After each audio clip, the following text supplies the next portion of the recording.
ಐಮೋಡ್ learning YouTube ಚಾನಲ್ಗೆ ಮತ್ತೊಮ್ಮೆ ತಮ್ಮೆಲ್ಲರಿಗೂ ಸ್ವಾಗತ.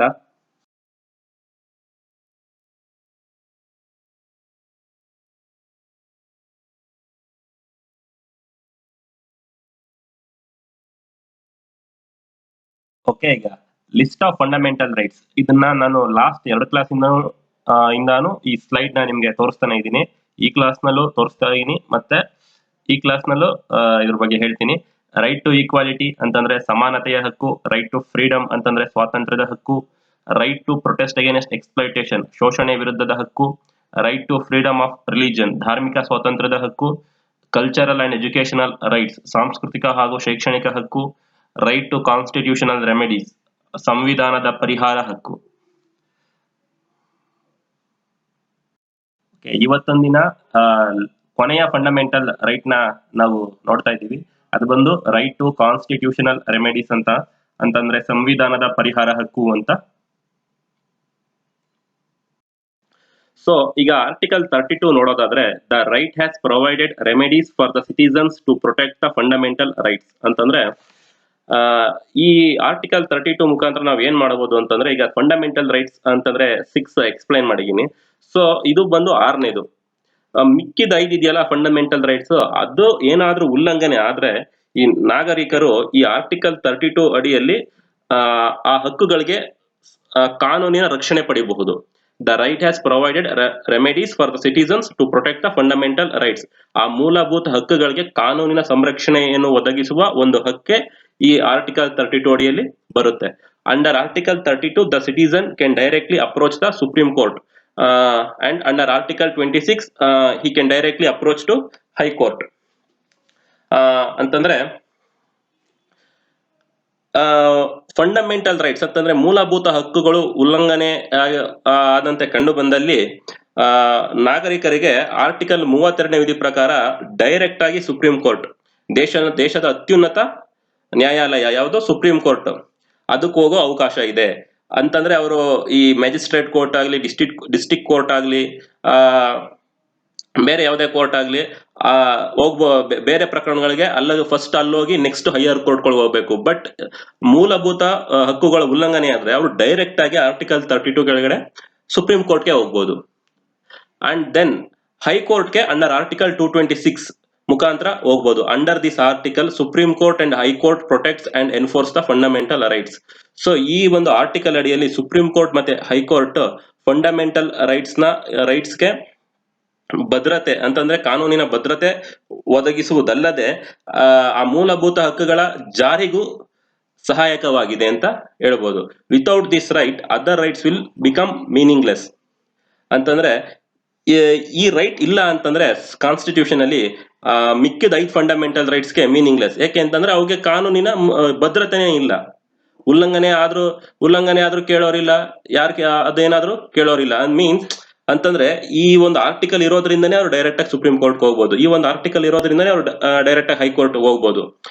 ಅಕಸ್ಮಾತ್ ಈ ಆರ್ಟಿಕಲ್ ಇಲ್ಲ ಅಂತಂದ್ರೆ ಈ ಫಂಡಮೆಂಟಲ್ ರೈಟ್ಸ್ಗೂ ಮತ್ತೆ ಈ ಸಾಮಾನ್ಯವಾದ ರೈಟ್ಸ್ ಅಂದ್ರೆ ಈ ಕಾನ್ಸ್ಟಿಟ್ಯೂಷನಲ್ ರೈಟ್ಸ್ ಆಗಿರ್ಬೋದು, ಲೀಗಲ್ ರೈಟ್ಸ್ ಆಗಿರ್ಬೋದು, ಅದಕ್ಕೂ ಮತ್ತೆ ಈ ಫಂಡಮೆಂಟಲ್ ರೈಟ್ಸ್ಗೆ ಡಿಫ್ರೆನ್ಸೇ ಇರಲ್ಲ. ಈ ಆರ್ಟಿಕಲ್ ಇರೋದೇ ಈ ಫಂಡಮೆಂಟಲ್ ರೈಟ್ಸ್ ನ ಒಂದು speciality. Without this right other rights will become meaningless. Okay, Dr. B.R. Ambedkar considered this right as very soul and very heart of the Indian Constitution. So ಈ article ನ ಪ್ರಾಮುಖ್ಯತೆಯನ್ನು ಅರಿತ ಬಾಬಾ ಸಾಹೇಬ್ ಅಂಬೇಡ್ಕರ್ ಅವರು ಈ ಒಂದು ವಿಧಿನ ಭಾರತ ಸಂವಿಧಾನದ ಆತ್ಮ ಹಾಗೂ ಹೃದಯ ಅಂತ ಕರೆದಿದ್ದಾರೆ. ಆರ್ಟಿಕಲ್ 32ನ ಮುಂದುವರೆದ ಭಾಗ ನೋಡೋಣ. In issuing the writs high courts have more power than supreme courts. ಮೊದಲನೇದಾಗಿ ರಿಟ್ಸ್ ಅಂತಂದ್ರೆ ಏನು ಅಂತ ತಿಳ್ಕೊಳ್ಳೋಣ. It is a form of a written comment, ಬರಹ ರೂಪದಲ್ಲಿರುವ ಒಂದು ಆದೇಶ ಪತ್ರ. ಇದನ್ನ ಯಾರು ಇಶ್ಯೂ ಮಾಡ್ತಾರೆ ಅಂತಂದ್ರೆ ಕೋರ್ಟ್ ಇಶ್ಯೂ ಮಾಡುತ್ತೆ. ಸೊ ಈ ಮಾನವ ಹಕ್ಕುಗಳಾಗ್ಲಿ ಅಥವಾ ಸಾಂವಿಧಾನಿಕ ಹಕ್ಕುಗಳಾಗ್ಲಿ ಅಥವಾ ಮೂಲಭೂತ ಹಕ್ಕುಗಳಾಗ್ಲಿ ಯಾವ್ದಾದ್ರು ಉಲ್ಲಂಘನೆ ಆದದ್ ಕಂಡು ಬಂತು ಅಂತಂದ್ರೆ, ಮತ್ತೆ ಇತರೆ ಬೇರೆ ಯಾವುದೇ ತರನಾದ ಹಕ್ಕುಗಳು ಉಲ್ಲಂಘನೆ ಆಗಿದ್ದು ಕಂಡು ಬಂತು ಅಂತಂದ್ರೆ ಕೋರ್ಟ್ಗೆ ಈ ರಿಟ್ ಅಂದ್ರೆ ಈ ಬರಹದ ರೂಪದಲ್ಲಿರುವ ಆದೇಶನ ಹೊರಡಿಸೋ ಒಂದು ಪವರ್ ಇದೆ. ಸೊ ರಿಟ್ ಅಂತಂದ್ರೆ ಬರಹ ರೂಪದಲ್ಲಿರುವ ಆದೇಶ, means it is a written command in the name of a court ಅಂತ ಅರ್ಥ. In issuing the writs high courts have more power than supreme court. So ಈ ರಿಟ್ ಗಳನ್ನ ಹೊರಡಿಸೋದ್ರಲ್ಲಿ ಹೈಕೋರ್ಟ್ಗೆ ಜಾಸ್ತಿ ಪವರ್ ಇದೆ ಸುಪ್ರೀಂ ಕೋರ್ಟ್ ಗಿಂತ. So supreme court can issue the writs only for the protection of fundamental rights. Supreme ಕೋರ್ಟ್ಗೆ ಕೇವಲ ಮೂಲಭೂತ ಹಕ್ಕುಗಳು ಉಲ್ಲಂಘನೆ ಆದ್ರೆ ರಿಟ್ ನ ಇಶ್ಯೂ ಮಾಡೋ ಅಧಿಕಾರ ಇದೆ. But high court can issue Ritz for fundamental rights as well as constitutional rights. ಆದ್ರೆ ಹೈಕೋರ್ಟ್ಗೆ ಬರೀ ಕೇವಲ ಮೂಲಭೂತ ಹಕ್ಕುಗಳೇ ಅಲ್ಲ, ಸಾಂವಿಧಾನಿಕ ಹಕ್ಕುಗಳು ಉಲ್ಲಂಘನೆ ಆದ್ರೂ ರಿಟ್ಸ್ ಹೊರಡಿಸೋ ಅಧಿಕಾರ ಹೈಕೋರ್ಟ್ಗಿದೆ. ಬಟ್ ಸುಪ್ರೀಂ ಕೋರ್ಟ್ಗೆ ಮೂಲಭೂತ ಹಕ್ಕುಗಳು ಉಲ್ಲಂಘನೆ ಆದ್ರೆ ಮಾತ್ರ ರಿಟ್ಸ್ ಹೊರಡಿಸೋ ಅವಕಾಶ ಇದೆ. At present, only High Court and Supreme Court have power to issue writs, but Parliament can empower any court to issue the writs. So at present, ಈಗಿನ ಸಂದರ್ಭದಲ್ಲಿ ಕೇವಲ ಹೈಕೋರ್ಟ್ ಮತ್ತೆ ಸುಪ್ರೀಂ ಕೋರ್ಟ್ ಮಾತ್ರ ರಿಟ್ಸ್ ನ issue ಮಾಡುವಂತ ಅಧಿಕಾರನ ಹೊಂದಿವೆ. ಆದ್ರೆ parliament ಮನಸ್ಸು ಮಾಡಿ ಒಂದು ಬಿಲ್ ನ ಪಾಸ್ ಮಾಡಿದ್ರೆ, ಒಂದು ಸ್ಪೆಷಲ್ ಮೆಜಾರಿಟಿಲೋ ಎಂತರಲ್ಲಾದ್ರೂ ಈ ಕೆಳಹಂತದ ನ್ಯಾಯಾಲಯಗಳು, ಫಾರ್ ಎಕ್ಸಾಂಪಲ್ ಈ ಡಿಸ್ಟಿಕ್ ಕೋರ್ಟ್, ಮ್ಯಾಜಿಸ್ಟ್ರೇಟ್ ಕೋರ್ಟ್, ಇವುಗಳಿಗೂ ಸಹ ಈ ರಿಟ್ ನ ಹೊರಡಿಸೋ ಅಧಿಕಾರ ಬರುತ್ತೆ.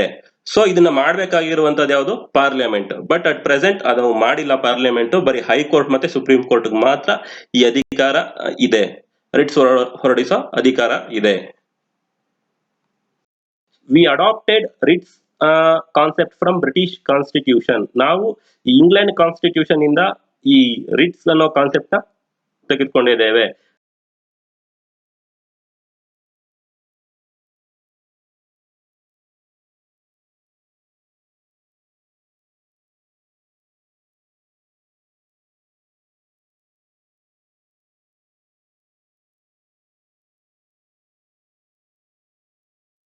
ಹೇಬಿಯಸ್ ಕಾರ್ಪಸ್ ಅಂತಂದ್ರೆ ಏನು ಅಂತಂದ್ರೆ, ಇದ್ರ ಅರ್ಥ to have a body. Body ಅಂದ್ರೆ ದೇಹವನ್ನು ಹೊಂದುವುದು ಅಂತ ಅರ್ಥ.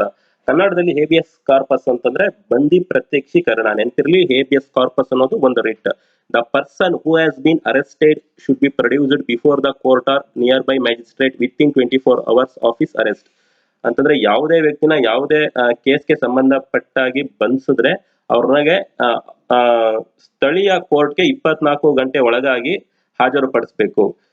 If police fails to produce, ಅಕಸ್ಮಾತ್ ಪೊಲೀಸ್ನವ್ರು ಈ ಕೆಲಸ ಏನಾದ್ರು ಮಾಡಿಲ್ಲ ಅಂತಂದ್ರೆ ಈ ಅರೆಸ್ಟ್ ಆಗಿರೋ ವ್ಯಕ್ತಿ ಸಂಬಂಧಿಕರು ಈ ರಿಟ್ ಮುಖಾಂತರ ಕೋರ್ಟ್ ಹೋಗ್ಬೋದು. The main objective of producing the person before the court is to test the legality of the arrest.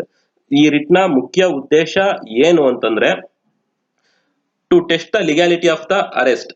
ಅಂತಂದ್ರೆ ಕಾನೂನು ಬದ್ಧತೆಯನ್ನು ಇದು ಚೆಕ್ ಮಾಡುತ್ತೆ. ಕಾನೂನು ಬದ್ಧವಾಗಿ ಇವರು ಅರೆಸ್ಟ್ ಮಾಡಿದಾರ, ಕಾನೂನು ಬದ್ಧವಾಗಿದೆಯಾ ಇವ್ರು ಮಾಡಿರೋ ಕೆಲಸ ಅಂತ ಟೆಸ್ಟ್ ಮಾಡೋದೆ ಈ ಒಂದು ರಿಟ್ ನ ಈ ಒಂದು ಕೋರ್ಟ್ಗೆ ಪ್ರೊಡ್ಯೂಸ್ ಮಾಡೋದ್ರ ಉದ್ದೇಶ. The writ protects the personal liberty of an individual. ಅಂತಂದ್ರೆ ವ್ಯಕ್ತಿಯ ವೈಯಕ್ತಿಕ ಸ್ವಾತಂತ್ರ್ಯವನ್ನು ರಕ್ಷಿಸುತ್ತದೆ ಅಂತ ಅರ್ಥ. ಸೊ ಈಗ ಎರಡನೇ ರಿಟ್ ಬಗ್ಗೆ ಮಾತಾಡೋದಾದ್ರೆ ಮ್ಯಾಂಡಮಸ್.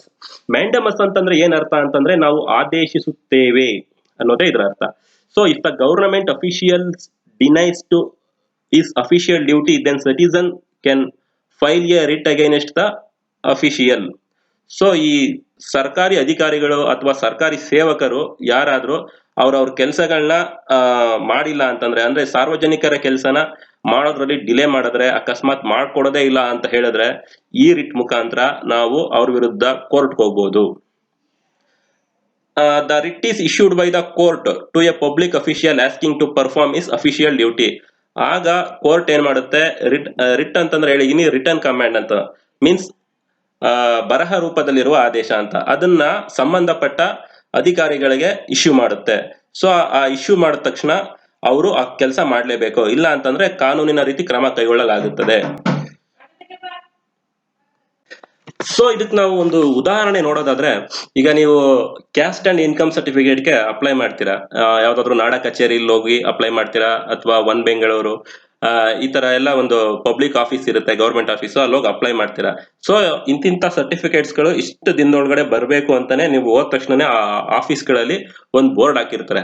ಸೊ ಹಾಗೆ ಈ ಕ್ಯಾಸ್ಟ್ ಅಂಡ್ ಇನ್ಕಮ್ ಸರ್ಟಿಫಿಕೇಟ್ಗೆ 15 ದಿನ, ಅವ್ರು ಅಪ್ಲೈ ಮಾಡೋ 15 ದಿನದೊಳಗಡೆ ಕೊಡಬೇಕು ಅಂತ ರೂಲ್ಸ್ ಇರುತ್ತೆ, ಆ ಬೋರ್ಡ್ ಅಲ್ಲೇ ಪ್ಲೇಸ್ ಮಾಡಿರ್ತಾರೆ. ಸೊ ಈಗ ನಿಮ್ಗೆ 15 ದಿನದ ಒಳಗಡೆ ಬರಲಿಲ್ಲ, ಅವಾಗ ಏನ್ ಮಾಡ್ಬೋದು, ನೀವು ಈ ಮ್ಯಾಂಡಮಸ್ ಈ ರಿಟ್ ನ ಇಟ್ಕೊಂಡು ನೀವು ಕೋರ್ಟ್ಗೆ ಹೋಗ್ಬೋದು. ಡೈರೆಕ್ಟ್ ತಹಶೀಲ್ದಾರ್ ಮೇಲೆ, ತಹಶೀಲ್ದಾರ್ ಕಾರ್ಯಾಲಯದ ಮೇಲೆ ಕಂಪ್ಲೇಂಟ್ ಮಾಡ್ಬೋದು ಅಲ್ಲಿ ಹೋಗಿ. This return can be issued only against government servants and government institutions but not against the private servants and private institutions. So ಈ ರಿಟ್ ನ ನಾವು ಬರೀ ಕೇವಲ ಸರ್ಕಾರಿ ಸೇವಕರು ಅಥವಾ ಸರ್ಕಾರಿ ನೌಕರರ ವಿರುದ್ಧ ಅಥವಾ ಸರ್ಕಾರಿ ಸಂಸ್ಥೆಗಳ ವಿರುದ್ಧ ಕೋರ್ಟ್ ಅಲ್ಲಿ ಫೈಲ್ ಮಾಡಬಹುದೇ ಹೊರತು ಯಾವುದೇ ಪ್ರೈವೇಟ್ ಆಫೀಸ್ ಆಗಲಿ ಪ್ರೈವೇಟ್ ಇನ್ಸ್ಟಿಟ್ಯೂಷನ್ಸ್ ಗಳಿಗಾಗ್ಲಿ ಈ ರಿಟ್ ಅಪ್ಲೈ ಆಗಲ್ಲ.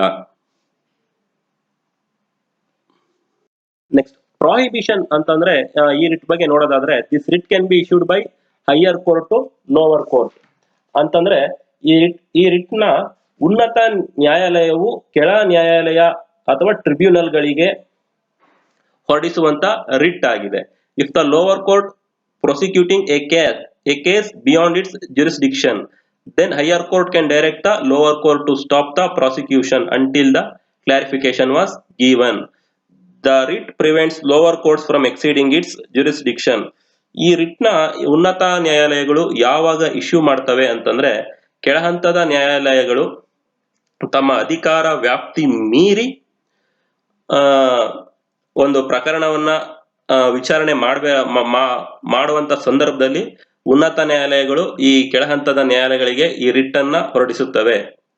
The writ prevents the lower courts from exceeding its jurisdiction. ಈ ರಿಟ್ ಏನ್ ಮಾಡುತ್ತೆ ಅಂತಂದ್ರೆ ಕೆಳ ಹಂತದ ನ್ಯಾಯಾಲಯಗಳಿಗೆ ತಮ್ಮ ಅಧಿಕಾರ ವ್ಯಾಪ್ತಿ ಮೀರೋದನ್ನ ತಡೆಯುತ್ತೆ. ಸೊ ಇದು ಬಂದು ಸರ್ಟಿಯೋರಾರಿ ಅಂತ ಈ ರಿಟ್ ಬಂದು, this writ can be issued by higher court to lower court. Prohibition ತರಾನೇ ಈ ರಿಟ್ ನು ಸಹ ಉನ್ನತ ನ್ಯಾಯಾಲಯಗಳು ಕೆಳಹಂತದ ನ್ಯಾಯಾಲಯಗಳಿಗೆ ಇಶ್ಯೂ ಮಾಡ್ತವೆ. This writ includes the following. ಈ ರಿಟ್ ಕೆಳಕಂಡವುಗಳನ್ನ ಒಳಗೊಂಡಿದೆ. Higher court can ask the lower court to transfer a case pending with the lower court.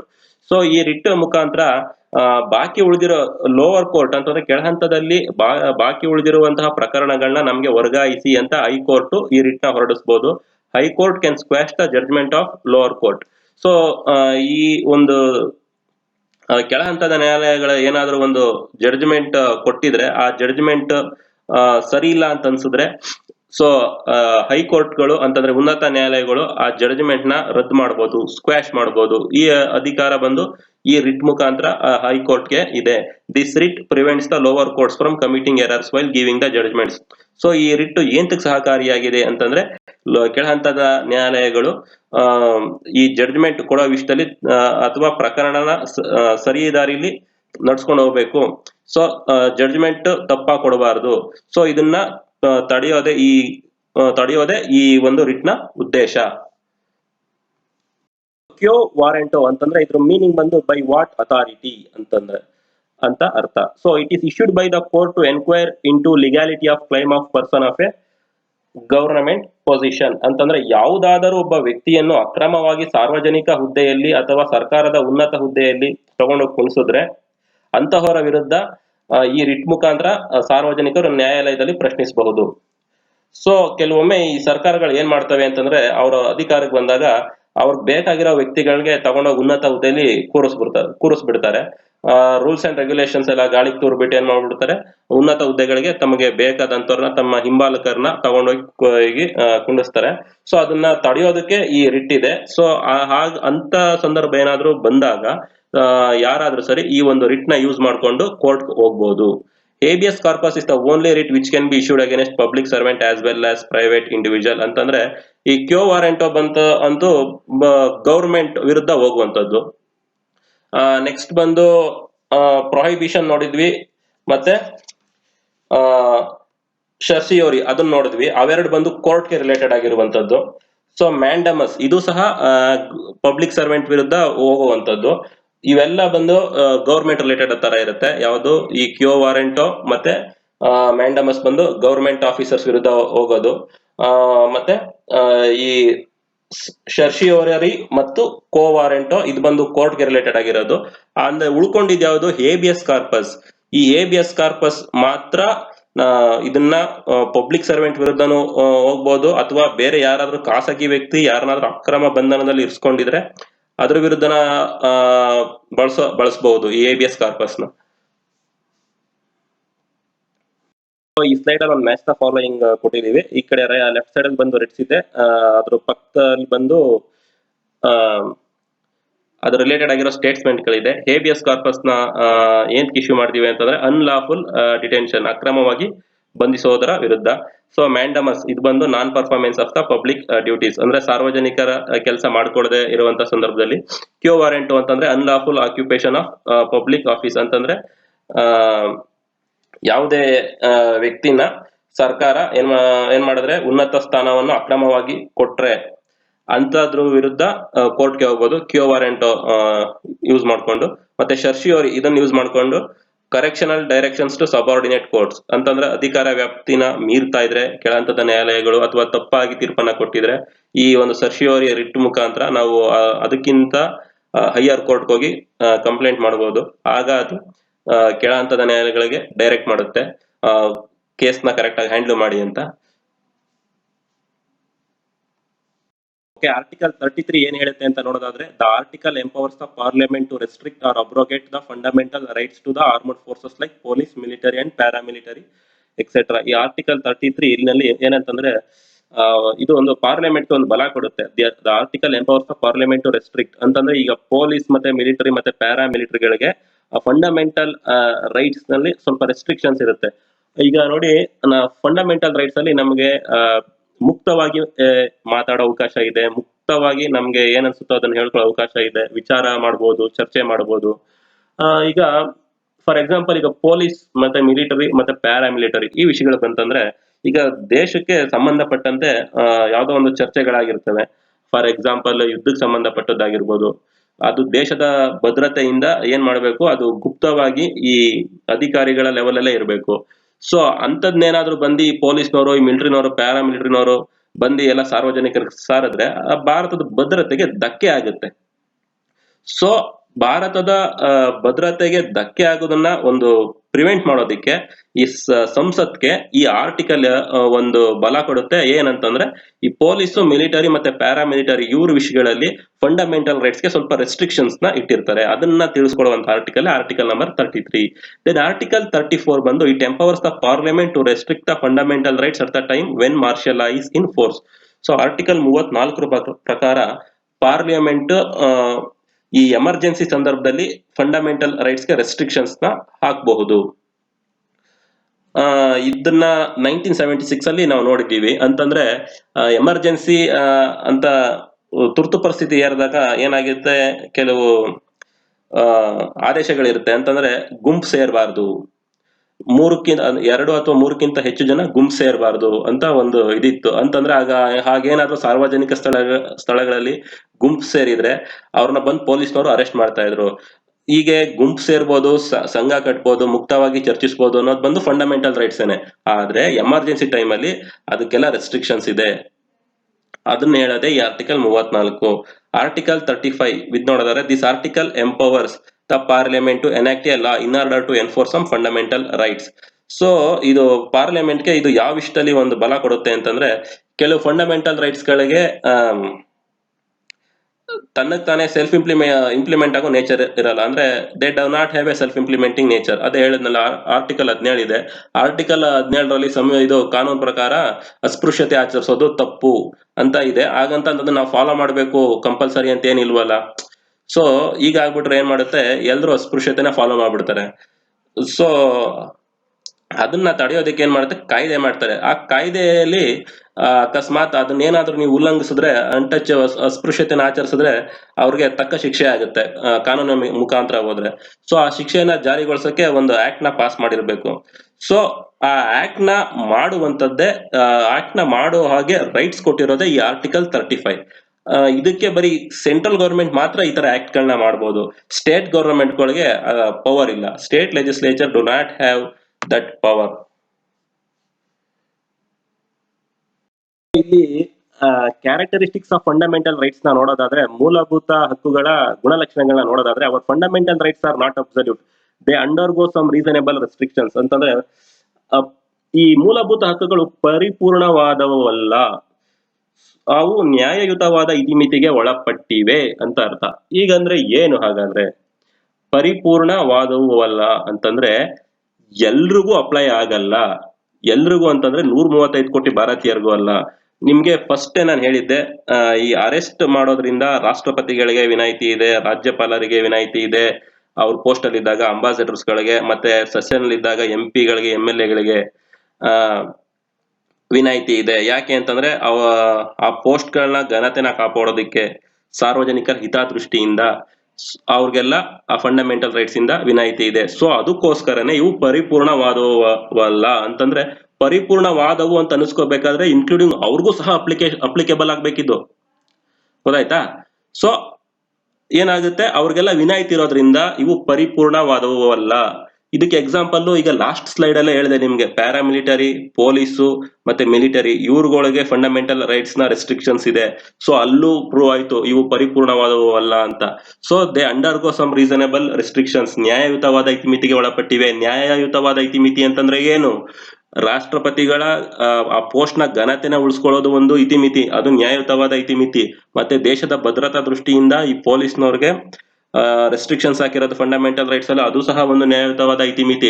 ಯಾವ್ದಕ್ಕೂ ಸ್ವಾರ್ಥ ಇಲ್ಲ ಅಲ್ಲಿ, ಅವೆಲ್ಲ ನ್ಯಾಯಯುತವಾದ ಇತಿಮಿತಿಗೆ ಒಳಪಟ್ಟಿವೆ. Some fundamental rights of self implementary in nature but some do not have ಅಂತಂದ್ರೆ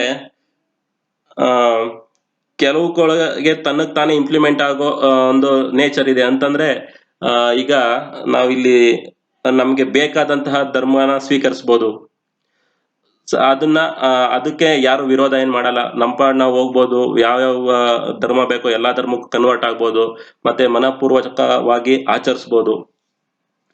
ಬಟ್ ಅದೇ ಈ ಅನ್ಟಚಬಿಲಿಟಿ, ಅದಕ್ಕೆಲ್ಲ ಸೆಲ್ಫ್ ಇಂಪ್ಲಿಮೆಂಟಿಂಗ್ ನೇಚರ್ ಇಲ್ಲ. ಈ ಮಕ್ಳನ್ನ 14 ವರ್ಷದ ಮಕ್ಳನ್ನ ಕೆಲ್ಸಕ್ಕೆ ದುಡೋದಾಗಿರ್ಬೋದು, ಯಾರು ನೋಡ್ತಾರೆ, ಬಂದ್ ಎಲ್ಲಾರು ತಗೊಂಡೋಗಿ ಕಾರ್ಖಾನೆಗೆ ಸೇರ್ಸ್ಕೋಬೋದಾ? ಸೊ ಅವಕ್ಕೆಲ್ಲ ಒಂದು ರೂಲ್ಸ್ ಅಂಡ್ ರೆಗ್ಯುಲೇಷನ್ಸ್ ಅಂತಿದ್ರೆ, ಒಂದು ಶಿಕ್ಷೆ ಅಂತಿದ್ರೆ ಕಾನೂನಲ್ಲಿ, ಇದೆಲ್ಲ ಅವ್ರು ಮಾಡಲ್ವಾ? So some fundamental rights of self implementary in nature but some do not have. ಇದಕ್ಕೆ ಈಗ ನಾನು ಹೇಳಿದ್ದೆ perfect example. Some fundamental rights only applicable for citizens of India, some fundamental rights applicable for both. ಕೆಲವು fundamental rights ಬರೀ ಭಾರತೀಯ ನಾಗರಿಕರಿಗೆ ಮಾತ್ರ apply ಆಗುತ್ತೆ, ಆದ್ರೆ ಕೆಲವು ಭಾರತೀಯರಿಗೆ ಮತ್ತೆ ವಿದೇಶಿಯರಿಗೆ ಎರಡಕ್ಕೂ ಅಪ್ಲೈ ಆಗುತ್ತೆ. For example, right under article 19, 6 fundamental freedoms are applicable only for the Indian citizens. ನಾವು ನಿಮ್ಗೆ ಹೇಳಿದ್ನಲ್ಲ, 19A ಇಂದ ಹಿಡಿದು 19G ತನಕ ಆ 6 ಫಂಡಮೆಂಟಲ್ ರೈಟ್ಸ್ ಗಳು ಬರೀ ಭಾರತೀಯ ನಾಗರಿಕರಿಗೆ ಮಾತ್ರ ಅಪ್ಲೈ ಆಗುತ್ತೆ. ಆರ್ಟಿಕಲ್ 14 ಆದ್ರೆ ಆರ್ಟಿಕಲ್ 14 ಈ ಭಾರತೀಯರಿಗಾಗ್ಲಿ ಅಥವಾ ಭಾರತದಲ್ಲಿ ನೆಲೆಸಿರೋ ವಿದೇಶಿಗರಿಗಾಗ್ಲಿ ಎರಡಕ್ಕೂ ಅಪ್ಲೈ ಆಗುತ್ತೆ. ಹಾಗಾದ್ರೆ ಜ್ಞಾಪಕ ಮಾಡ್ಕೊಳ್ಳಿ, ಆರ್ಟಿಕಲ್ 14 ಯಾವುದು ಅಂತ. All are equal before the law, equal protection of law, ಇದೆ article 14. They are justiciable, fundamental rights are justiciable means protected by judiciary. ಅಂತಂದ್ರೆ ಇವು ನ್ಯಾಯಸಮ್ಮತವಾಗಿವೆ, ಫಂಡಮೆಂಟಲ್ ರೈಟ್ಸ್ ನ್ಯಾಯಸಮ್ಮತವಾಗಿವೆ ಅಂತ ಅರ್ಥ. ದೇ ಕ್ಯಾನ್ ಬಿ ಸಸ್ಪೆಂಡೆಡ್, ಹೇಳದ್ನಲ್ಲ ತುರ್ತು ಪರಿಸ್ಥಿತಿ ಸಂದರ್ಭದಲ್ಲಿ ಅವುಗಳನ್ನ ತಡೆ ಹಿಡಿಬಹುದು ಅಂತ. ಅದೇ ದೇ ಕ್ಯಾನ್ ಬಿ ಸಸ್ಪೆಂಡೆಡ್ ಅಂತಂದ್ರೆ. Their application is limited to police, paramilitary and military persons. ಹೇಳಿದ್ನಲ್ಲ ಇದನ್ನ, ದೇಶದ ಭದ್ರತೆ ದೃಷ್ಟಿಯಿಂದ ಈ ಪೊಲೀಸ್ನವ್ರಿಗೆ ಮತ್ತೆ ಅರೆ ಮಿಲಿಟರಿ ಪಡೆಗಳಿಗೆ, ಪೂರ್ಣ ಪ್ರಮಾಣದ ಮಿಲಿಟರಿ ಪಡೆಗಳಿಗೆ ಕೆಲವು ಇತಿಮಿತಿ ಇದೆ. Some fundamental rights are negative in nature and some are positive in nature. So ಇಲ್ಲಿ ನೆಗೆಟಿವ್ ಇನ್ ನೇಚರ್ ಅಂತಂದ್ರೆ, ಫಾರ್ ಎಕ್ಸಾಂಪಲ್ ನೆಗೆಟಿವ್ ಅಂತಂದ್ರೆ, ಈಗ ಎಲ್ಲರನ್ನು ಸಮಾನ ಕಾಣಬೇಕು ಅಂತ ಅಂದ್ಬಿಟ್ಟು ಹಿಂದುಳಿದ ವರ್ಗದವ್ರಿಗೆ ಮತ್ತೆ ಮಹಿಳೆಯರಿಗೆಲ್ಲ ಉದ್ಯೋಗದಲ್ಲಿ ಶೈಕ್ಷಣಿಕವಾಗಿ ಎಲ್ಲ ರಿಸರ್ವೇಶನ್ ಕೊಟ್ಟಿದ್ದೀವಿ. ಅದು ಕೆಲವರು ದೃಷ್ಟಿಲಿ ನೆಗೆಟಿವ್ ಆಗಿ ಕಾಣಿಸುತ್ತೆ. ಮತ್ತೆ ಮಿಕ್ದವೆಲ್ಲ ಪಾಸಿಟಿವ್ ಆಗಿರುತ್ತೆ, ಅಂದ್ರೆ ಎಲ್ರಿಗೂ ಅಪ್ಲಿಕೇಬಲ್ ಆಗುವಂತವು ಮಾತ್ರ ಪಾಸಿಟಿವ್ ಆಗಿ ನೋಡ್ತಾರೆ. ಮತ್ತೆ ಕೆಲವು ಒಂದು ಸೆಕ್ಷನ್ ಆಫ್ ದ ಸೊಸೈಟಿ ಅವ್ರಿಗೆ ಅಪ್ಲಿಕೇಬಲ್ ಆಗುವಂತವನ್ನ, ಅಂತಂದ್ರೆ ಅವ್ರಿಗೆ ಅವ್ರ ಬೆಳವಣಿಗೆಗೆ ಪೂರಕವಾಗಿರುವಂತವನ್ನ ಯಾರು ಅಪ್ಲಿಕೇಬಲ್ ಆಗಿರಲ್ಲ ಅವರು ಅದನ್ನ ಸ್ವಲ್ಪ ನೆಗೆಟಿವ್ ತರ ಟ್ರೀಟ್ ಮಾಡ್ತಾರೆ. Most of the fundamental rights are given against to the arbitrary actions of the state. So ಭಾಗಶಃ ಅಂತಂದ್ರೆ ಆಲ್ಮೋಸ್ಟ್ ತುಂಬಾ majority of the fundamental rights ಏನ್ ಮಾಡುತ್ತೆ ಅಂತಂದ್ರೆ ಈ ಸ್ಟೇಟ್ ಬೇಕಾಬಿಟ್ಟಿ ಆಡಳಿತ ಮಾಡೋದನ್ನ ತಡೆಯುತ್ತೆ, ಅಂದ್ರೆ ನಿರಂಕುಶ ಆಡಳಿತವನ್ನು ತಡೆಯುತ್ತೆ. Most of the fundamental rights are given against to the arbitrary action of the state. So next topic ಬಂದು directive principles of state policy ಅಂತಂದ್ರೆ ರಾಜ್ಯ ನಿರ್ದೇಶಕ ತತ್ವಗಳು. ಇದನ್ನ ಯಾವ ದೇಶದ ಕಾನೂನಿಂದ ಸಂಸತ್ತಿಂದ ತಗೊಂಡಿದೀವಿ ಅಂತಂದ್ರೆ, ಸಂವಿಧಾನದಿಂದ ತಗೊಂಡಿದ್ದೀವಿ ಅಂತಂದ್ರೆ ಐರ್ಲ್ಯಾಂಡ್ ಸಂವಿಧಾನದಿಂದ ಈ ಒಂದು DPSP ನ ತಗೊಂಡಿದ್ದೀವಿ. ಇದನ್ನ ನಾನು ನಿಮ್ಗೆ ನೆಕ್ಸ್ಟ್ ಕ್ಲಾಸ್ ಅಂತಂದ್ರೆ 10th ಕ್ಲಾಸ್ ಇರ್ಬೋದು ಐ ಥಿಂಕ್ ಸೊ, ಅದ್ರಲ್ಲಿ ಹೇಳ್ಕೊಡ್ತೀನಿ. ಇವತ್ತಿನ ಕ್ಲಾಸ್ ಇಷ್ಟೇ.